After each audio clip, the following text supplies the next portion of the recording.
ওম নমঃ ভগবতে বাসুদেবায়। শ্রীমদ্ ভগবদ গীতায় গুণত্রয় বিভাগ যোগে শ্রীকৃষ্ণ তার সখাকে এই তিন সত্য রজ ও তম গুণের সম্বন্ধে বলিতেছেন। সত্যং সঞ্জায়তে জ্ঞানং রজস লোভে বচ প্রমাদমহ তমস ভবতঃ জ্ঞানময়ব্য চ। সত্যগুণ হইতে জ্ঞান উৎপন্ন হয়, রজগুণ হইতে লোভ উৎপন্ন হয় এবং তমগুণ হইতে অজ্ঞান, প্রমাদ ও মোহ উৎপন্ন হইয়া থাকে।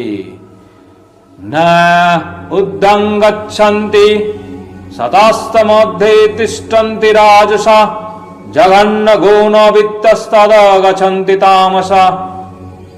সত্যপ্রধান ব্যক্তি ঊর্ধ্বলোকে এবং স্বর্গাদি লোকে গমন করেন, রজপ্রধান ব্যক্তিগণ মধ্যলোকে অর্থাৎ ভূলোকে অবস্থান করেন এবং প্রমাদ মহাদি নিষ্কৃষ্ট গুণসম্পন্ন তমপ্রধান ব্যক্তিগণ অধোগামী হয় অর্থাৎ তমস্যাদি নরক পশ্চাদি যোনি প্রাপ্ত হয়।